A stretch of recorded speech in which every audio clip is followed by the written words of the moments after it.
मेरे पिताजी को लगा कि मैं प्रेग्नेंट हूँ, इसलिए मेरे पिताजी ने अपनी इज्जत बचाने के लिए मेरी शादी नौकर से कर दी।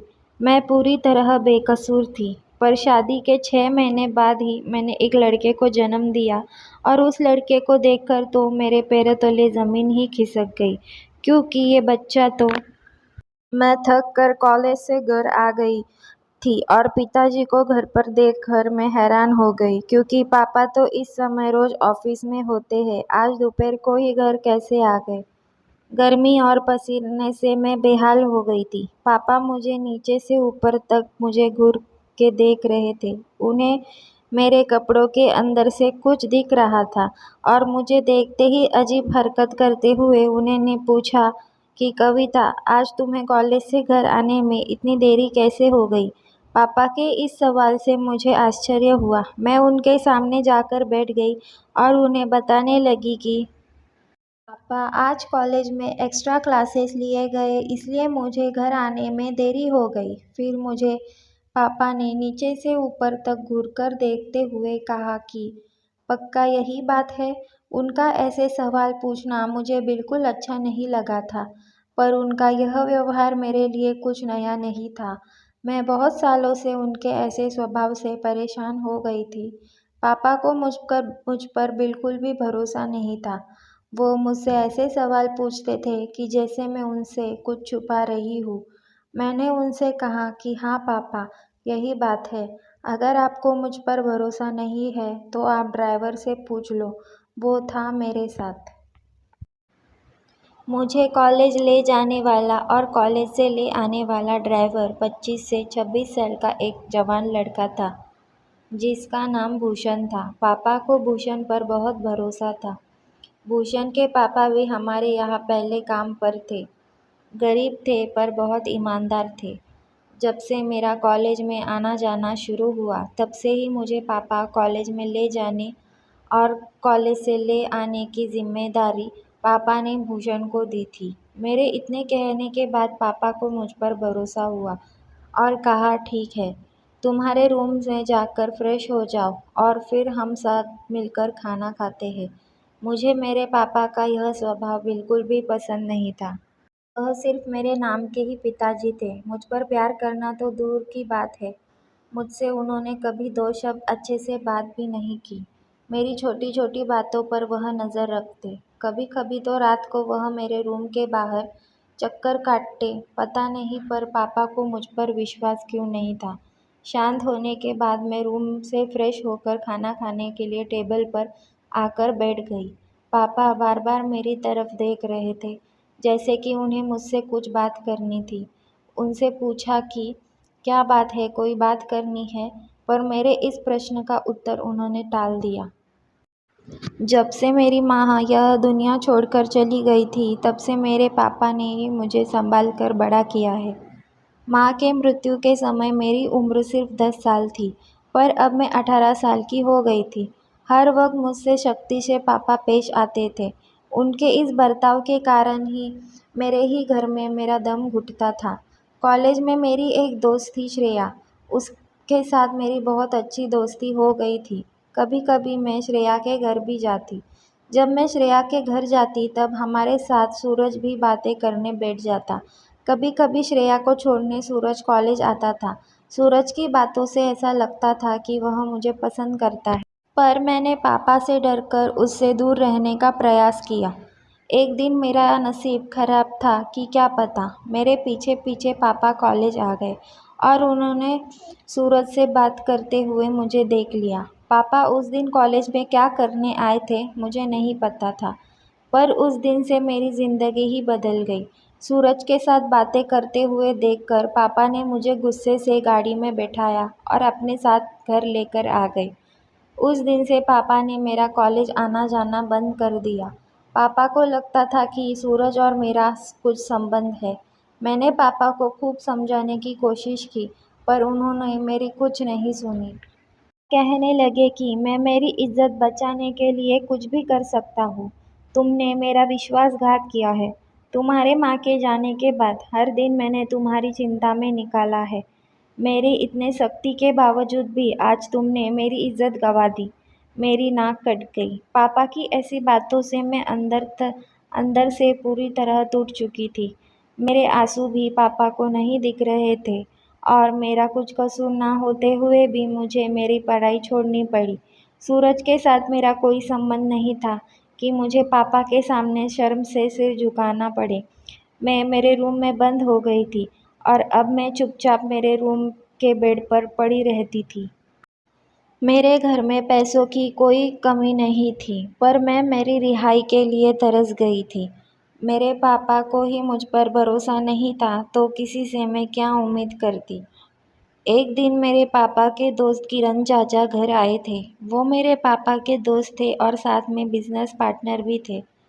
उन्होंने आते ही मुझसे मेरे पढ़ाई के बारे में पूछा। मैंने उन्हें रोते रोते सारी हकीकत बता दी। चाचा मेरे पापा के पुराने दोस्त थे। वो हमेशा हमारे घर आते रहते थे, इसलिए मैंने बिना घबराते हुए उनसे अपनी सारी मन की बात किया करती थी। उन्हें जब मेरे पढ़ाई के बारे में पता चला तो उन्होंने मुझे समझाकर कहा, तुम बिल्कुल भी चिंता मत करो। तुम्हारे पापा से बात करके तुम्हारा कॉलेज फिर शुरू करने के लिए कहता हूँ। किरण चाचा की बात सुनकर मुझे थोड़ा दिलासा मिला, क्योंकि पापा किरण चाचा की सभी बातें मानते थे। किरण चाचा मेरे पापा से बात करते उससे पहले ही मेरी ज़िंदगी में एक और मोड़ लिया। एक दिन रात को मैं गहरी नींद में थी, तब पापा मेरे रूम में आए। तब मेरा मोबाइल फ़ोन भी बज रहा था। तब पापा ने मेरा फ़ोन उठाया तो फ़ोन पर सूरज था। उसने मुझे मेरे हालचाल जानने के लिए फ़ोन किया था, क्योंकि उसे पता था कि उसकी वजह से मेरी पढ़ाई बंद कर दी गई थी। ये बात मेरी दोस्त श्रेया से उसे हाल ही में पता लगी थी। उसे बहुत बुरा लगा, इसलिए उसने मुझे फ़ोन किया। पर पापा ने उस फ़ोन का भी गलत मतलब निकाल दिया था। उन्हें लगा कि सच में मेरे और सूरज के बीच में संबंध थे, और उस दिन से पापा ने मेरा मोबाइल भी मुझसे छीन लिया था और अब मुझे रूम से बाहर निकलने के लिए भी मना कर दिया था। यह सब होने के बाद अब मेरा पूरा टाइम उस बंद कमरे में ही निकलता था। कभी-कभी किरण चाचा मेरे कमरे में मुझे मिलने आया करते थे और वो समझाकर कहते थे कि बस थोड़े दिन रुक जाओ, मैं तुम्हारे पापा से बात करके तुम्हारे कॉलेज के लिए उनसे अनुमति निकालता हूँ। इस बात को 2 दिन गुजर चुके थे। एक दिन पापा मेरे रूम में आए और मुझसे कहने लगे कि आज से तुम मेरे रूम में सोओगी। मैं एक जवान लड़की थी और मेरे लिए पापा के रूम में सोना मतलब बहुत शर्म की बात थी। मैंने पापा से कहा कि मैं मेरे रूम में ही ठीक हूँ। मेरी बात सुनकर पापा ने कहा कि क्यों, तुम्हारे रूम में रात को कोई तुमसे मिलने आता है क्या? उस दिन के बाद पापा मुझे अपने रूम में ही सुलाते थे। पापा के साथ रूम में मैं पूरी पूरी रात भर जागती थी, क्योंकि पापा के रूम में सोना मुझे अच्छा नहीं लगता था। पूरी रात जगने की वजह से मैं सुबह मेरे रूम में जाकर दिन भर सो जाती। देखते देखते 3 महीने हो गए और अचानक मेरी तबीयत खराब होने लगी। ऐसा लग रहा था कि जैसे मेरा सर भारी हो रहा है और कभी कभी चक्कर भी आती थी। पापा को मेरी बिगड़ी हुई तबीयत देख भरोसा हो गया कि मैं प्रेग्नेंट हूँ। मेरी ये हालत देखकर पापा गुस्से में ही बोले कि देखा, तुम्हारे गलत कामों का नतीजा अपने सामने आ ही गया। जिस बात का मुझे सबसे ज़्यादा डर था वो ही हुआ। उस लड़के से सिर्फ फ़ोन पे ही बात नहीं करती थी, बल्कि अपने परिवार की इज्जत भी मिट्टी में मिला रही थी। अब हम किसी को मुंह दिखाने के लायक नहीं रहे। पापा की बातें सुनकर तो मेरे पैरों तले ज़मीन ही खिसक गई। पापा अपनी इज्जत बचाने के लिए मुझे अस्पताल लेकर नहीं जाना चाहते थे और मेरी किसी बात पर भरोसा भी नहीं करते थे। यह सब होने के बाद पापा ने किरण चाचा को तुरंत फ़ोन करके घर पर बुलाया और जो कुछ हुआ वह सब उन्हें बता दिया। किरण चाचा को यह बातें सुनकर बहुत आश्चर्य हुआ। उन्होंने मेरी तरफ देखा और कहा कि कविता, पहले मुझे लगता था कि तुम्हारे पापा को कुछ गलतफहमी हो रही है, पर तुमने तो उन्हें बेआबरू ही कर दिया। एक बार भी अपने पापा के बारे में नहीं सोचा। किरण चाचा ने मेरे पापा को एक सलाह दी कि अगर तुम्हें सच में लगता है कि तुम्हारी बेटी ने गलत काम किया है तो जल्दी से जल्दी इसकी शादी करा दो। ऐसा करने से इस बच्चे को बाप का नाम मिल जाएगा और यह बात भी छुप जाएगी और तुम्हारी इज्जत भी बच जाएगी। मुझे किरण चाचा से यह उम्मीद नहीं थी। मुझे लगता था कि कम से कम किरण चाचा तो मुझे समझेंगे। पापा और किरण चाचा बात ही कर रहे थे कि उतने में भूषण वहाँ पापा और चाचा के लिए चाय लेकर आ गया। अचानक से पापा ने उससे पूछा कि क्या तुम मेरी बेटी से शादी करोगे? पापा ने भूषण को समझाते हुए कहा कि अगर तुमने मेरी बेटी से शादी कर ली तो मैं तुम्हारी पूरी ज़िंदगी बदल दूंगा। इतना ही नहीं, मैं तुम्हारे माता पिता की भी सारी ख्वाहिशें पूरी करूंगा। पापा के समझाने पर भूषण मेरे साथ शादी के लिए तैयार हो गया और अगले 2 दिन में मेरी शादी भूषण से करा दी। इच्छा ना होते हुए भी मैंने भूषण से शादी कर ली थी। शादी के बाद पापा ने भूषण को गिफ्ट के तौर पर एक फ्लैट दिया था। मुझे शादी के बाद उसी फ्लैट पर भूषण ले गया। भूषण को मैंने अपना पति स्वीकार लिया था। मैं और भूषण अलग अलग कमरे में रहते थे। मैं उससे बस काम होने पर ही बात करती थी और अपने रूम में ही बंद रहती थी। को मुझसे कोई शिकायत नहीं थी। वह हर वक्त मुझे खुश रखने की कोशिश करता था। देखते देखते हमारे शादी को 2 महीने गुजर चुके थे। अब धीरे धीरे मेरी तबीयत बिगड़ने लगी थी। मेरा पेट भी अब दिख रहा था। फिर भी मुझे यकीन नहीं हो रहा था कि मैं प्रेग्नेंट हूँ, क्योंकि मैंने ऐसा कोई काम नहीं किया था कि जिससे मैं प्रेग्नेंट हो जाऊँ। मैंने डॉक्टर के पास जाकर अपना चेकअप करवाया। अब मुझे यकीन हुआ कि मैं सच में 5 महीने की गर्भवती हूँ।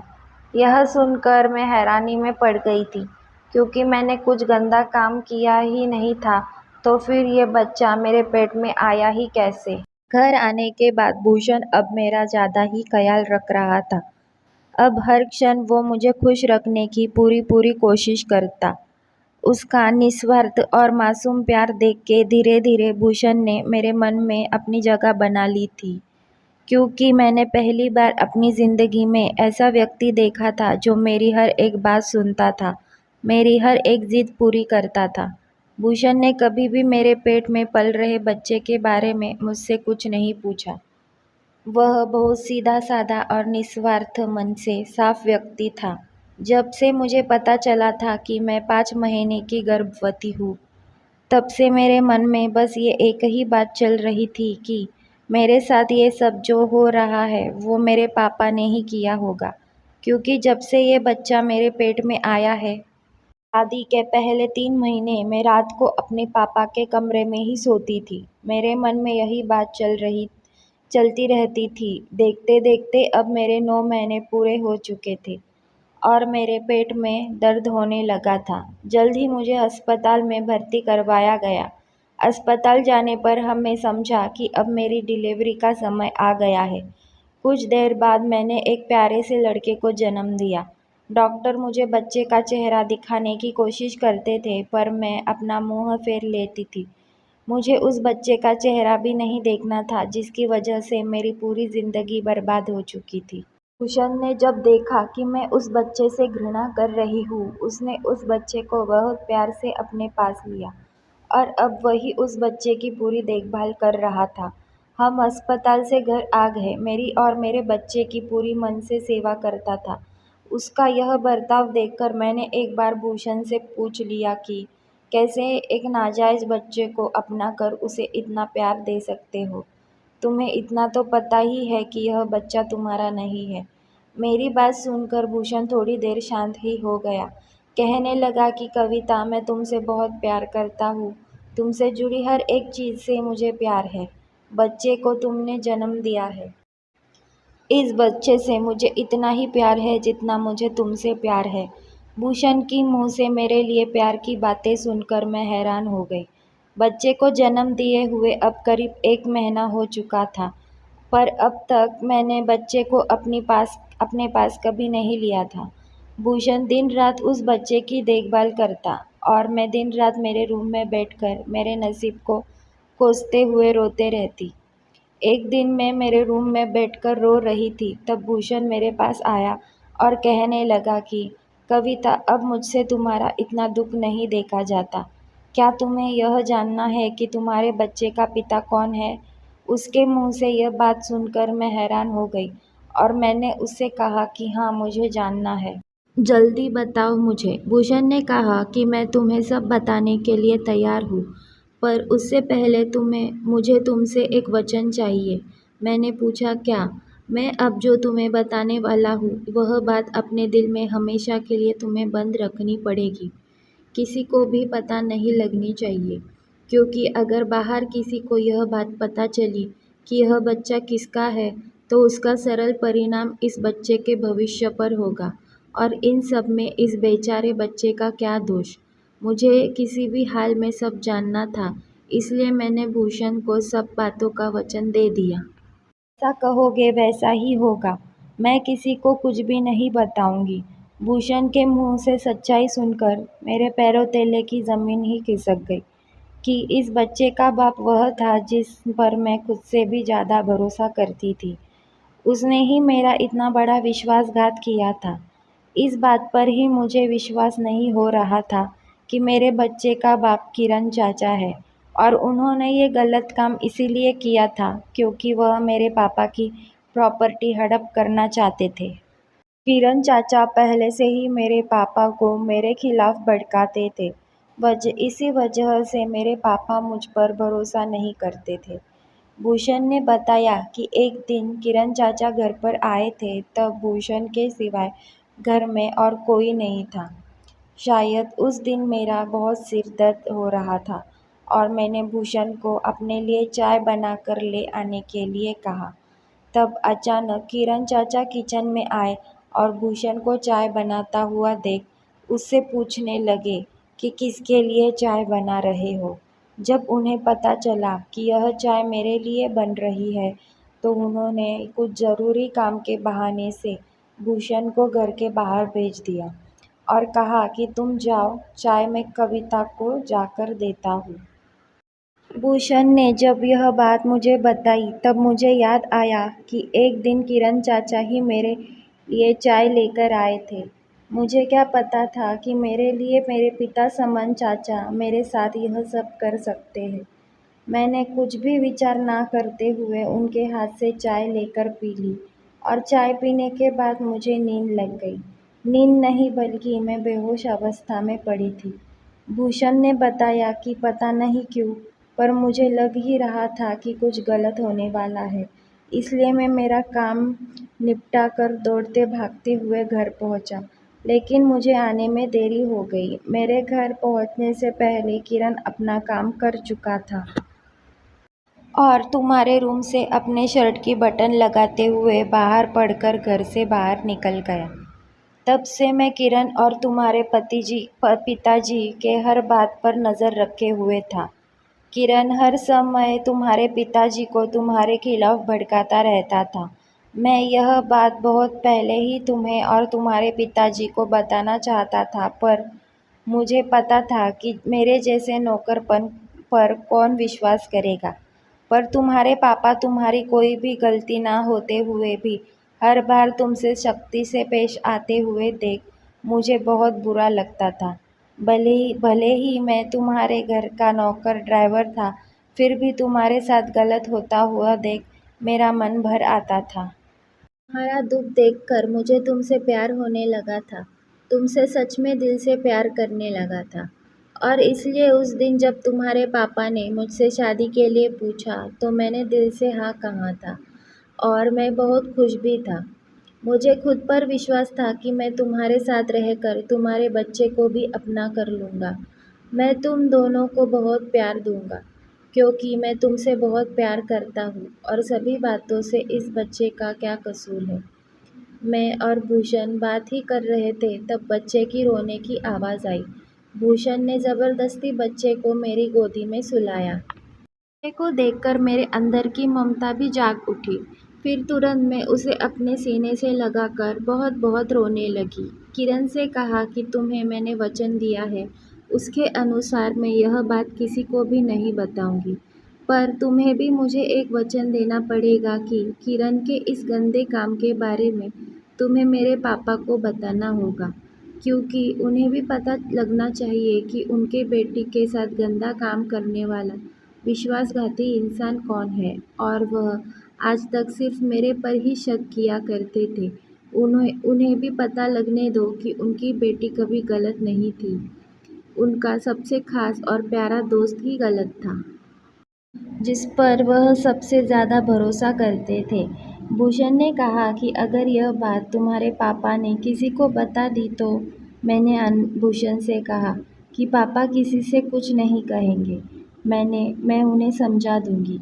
यह बात पापा के कानों पर पड़नी ही चाहिए।